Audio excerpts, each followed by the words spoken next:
നമസ്തേ പ്രിയമുള്ള പ്രേക്ഷകരെ, നാം ഇവിടെ ചർച്ച ചെയ്യുന്നു ശ്രീ വേദവ്യാസനാൽ വിരചിതമായ ശ്രീമദ് ഭഗവത്ഗീതയിലെ ജ്ഞാനകർമ്മ സന്യാസ യോഗമെന്ന 4-ാമത്തെ അധ്യായത്തിലെ 19-ാമത്തെ ശ്ലോകം.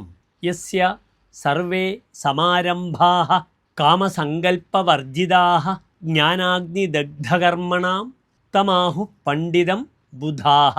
ശ്ലോകത്തിൻ്റെ പദച്ഛേദം ശ്രദ്ധിക്കുക. യസ്യ സർവേ സമാരംഭാഃ കാമസങ്കൽപ്പവർജിതാഃ ജ്ഞാനാഗ്നിദഗ്ധകർമ്മണാം തം ആഹുഹു പണ്ഡിതം ബുധാഃ. അടുത്തതായി പ്രസ്തുത ശ്ലോകത്തിൻ്റെ അന്വയം ശ്രദ്ധിക്കുക. യസ്യ സർവേ സമാരംഭാഃ കാമസങ്കൽപ്പവർജിതാഃ ജ്ഞാനാഗ്നിദഗ്ധകർമാണം തം ബുധാഃ പണ്ഡിതം ആഹുഹു.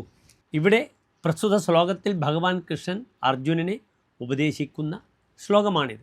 യാതൊരുവൻ്റെ എല്ലാവിധ കർമ്മങ്ങളും ഫലേച്ഛയോ കാമനകളോ കൂടാത്തതായി ഇരിക്കുന്നുവോ, സ്വന്തം ജ്ഞാന അഗ്നിയിൽ കർമ്മങ്ങളെയെല്ലാം ദഹിപ്പിച്ച അയാളെ, ആ വിശിഷ്ട നരനെ ജ്ഞാനികൾ അറിവുള്ളവർ പണ്ഡിതൻ എന്ന് വിളിക്കുന്നു എന്ന് പ്രസ്തുത ശ്ലോകത്തിൻ്റെ സാരാംശം.